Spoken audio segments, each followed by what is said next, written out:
Where do I start? I've come back up to Scotland, back up to Glen Affric, and I came before all this mess started. I climbed up a mountain yesterday, totally oblivious to what's going on. I can't get any internet up here, or no radio signal, and I've just been to civilization today and I found out what's been going on. So I thought I'd better make a prelude to the short video that I've made. And I'm in a quandary, and we're all in a quandary, and I hope everybody's staying safe. But because my lifestyle's different from most, bearing in mind that I live full time in a camper van, and the anti-camper brigade are flying around in numbers, and I appreciate that. You know, people shouldn't be congregating in the countryside. I get that.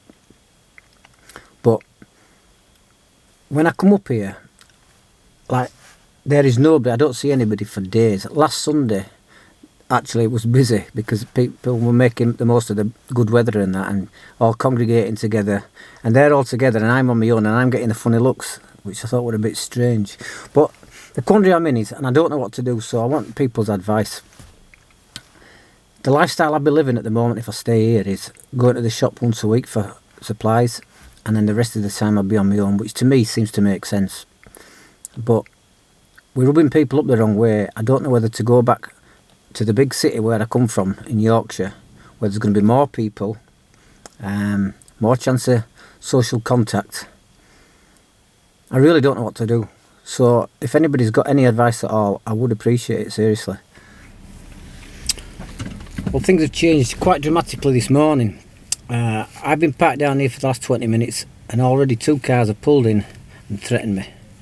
The first guy, he was sound actually. He listened to my story and he actually started crying and apologised for his behaviour.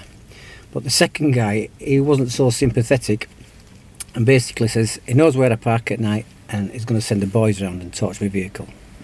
So I'm quite laid back, but I don't need that. Then the police came. They were sound, absolutely brilliant. I explained the situation and they actually says I'd be better off, common sense wise, staying where I am. But he says they've already had incidents and for my own safety I'm better off moving on. So the problem I've got is wherever I move I'm going to get this same problem. I've actually seen something from a channel called the Indie Projects, and they've actually had death threats, and there's a whole community here that's got nowhere to go. Got nowhere to go. And you will die. So I guess what this is about is a cry for help. The country needs food. Apparently there's a shortage of workers, so if there's any farmers watch these videos and they've got a field I can hole up in for a while, and I'll keep my distance and pick fruit and veg, help out where I can, get in touch, leave a comment, whatever. So that being said, I'll let you see the video that I made. It's a bit rushed together, but it might be the last time I see the countryside for a while. Yeah, enjoy the video. Yeah, so I've come back to Glen Affric, but unfinished business. I drove about 11 hours yesterday and I've had 3 hours sleep and I'm absolutely shattered. But all the weather charts and the satellite system says we're going to get a bucket load of snow this morning. So I'm going to brave my tiredness and get up on them heathlands and see if I can get a decent photograph this time, because I was disappointed in what I took last time. So yeah, let's do it.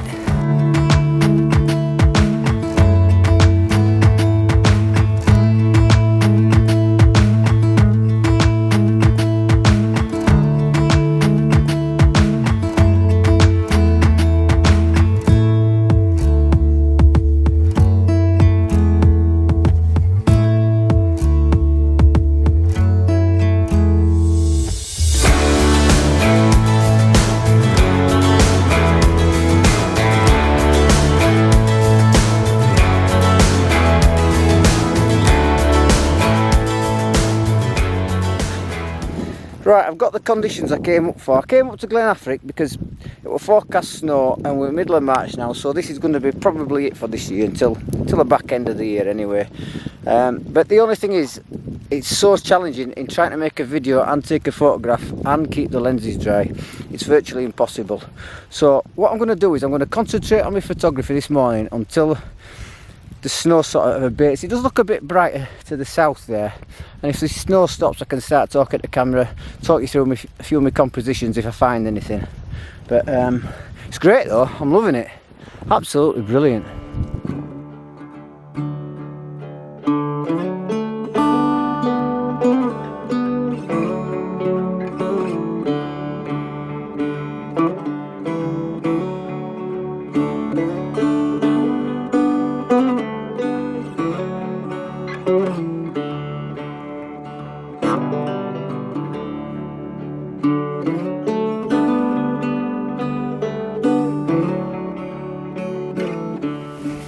Well, I wandered round and round that heathland.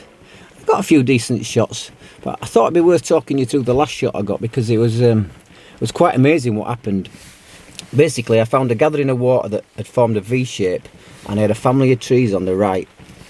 And I played around with this composition with different focal lengths for about an hour and a half, until just as I settled on my composition, it was like being in a studio.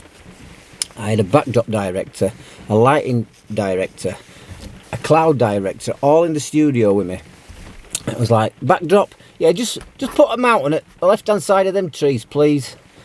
That's fine. Yeah, lighting, just put some diffuse light on that mountain and a bit of diffuse light on the snow in front of me. Give me a bit of definition. Bingo, that's perfect. Clouds, where's clouds? Get off your tea break and put a snow cloud on the right hand side of the frame, just to give me some separation between that left hand tree and the right hand side of the mountain. Perfect. Right, everybody ready? Click. And it all came together perfectly. I just love the shot. I love the mood of the shot. So I think what I'm going to do now, because I'm getting snippets of information, I might have to go into civilization. I'll spend one more day up here, see what I can find.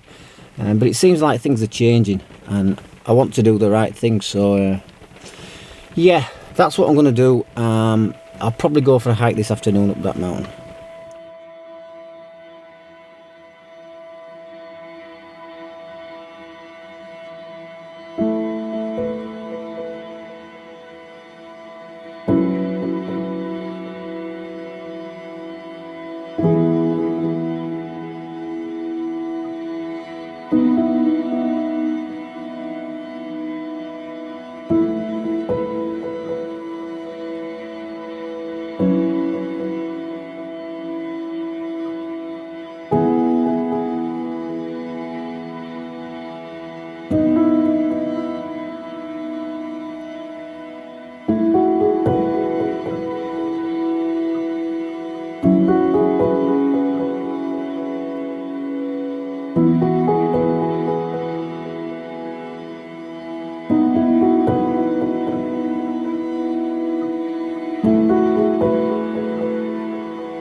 I've been out with the camera this morning, not really anticipating getting a shot.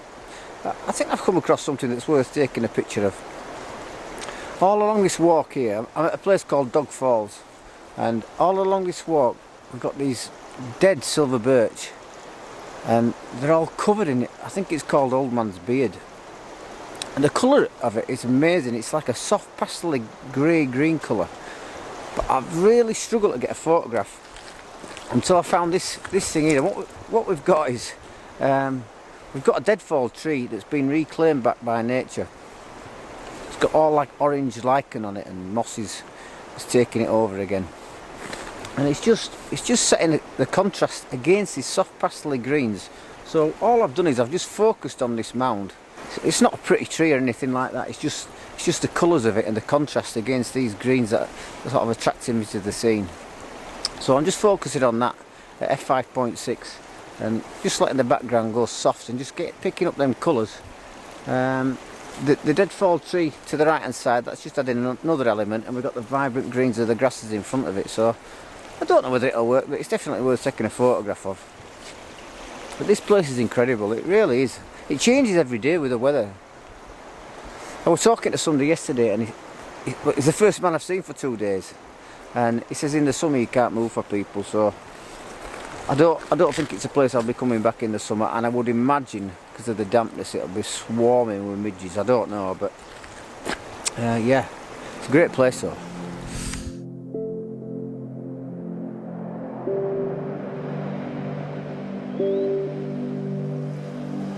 Morning guys, it's day 3 and this is probably going to be the last shoot of this trip, because I was talking to somebody last night and he was saying that there's talk of closing the pubs and clubs. So this situation is obviously getting very serious and I need to do the right thing. So once I've been out this morning, I'm going to go back to civilization where I can get a signal, see what I should do for the best and see what's going on really. But I'll make the most of the morning. Now all the snow's gone. We had a lot of rain last night, it's just washed it away from low levels, but it's still on the mountain tops.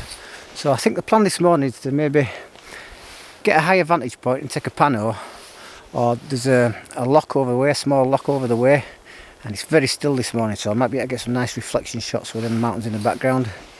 But yeah, that's the plan.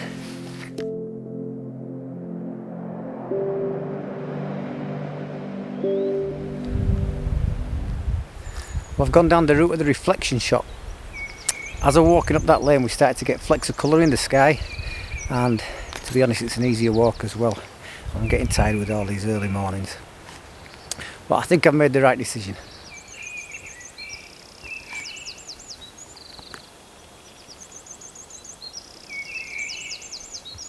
Now, I've already got a shot with a wide lens, and what my aim is to do now to hopefully get a bit more detail is to put the long lens on and to get a vertical pano, and then I'll stitch them together in Lightroom.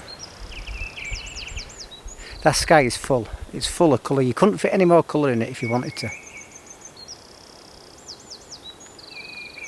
If you know my style of photography, I mentioned in a previous video that after I've done my basic adjustments in Lightroom, I always move the vibrance slider to the left, sometimes quite drastically, but I'll leave them in this time. I'll just leave it on 0. It won't look real. It can't look real.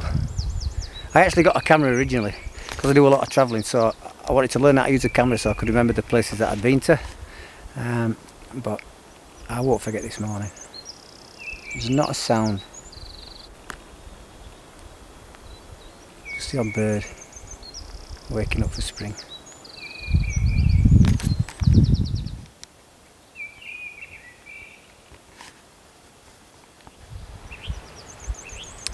Right, I'll take the shot and then go to civilization to see what's going on.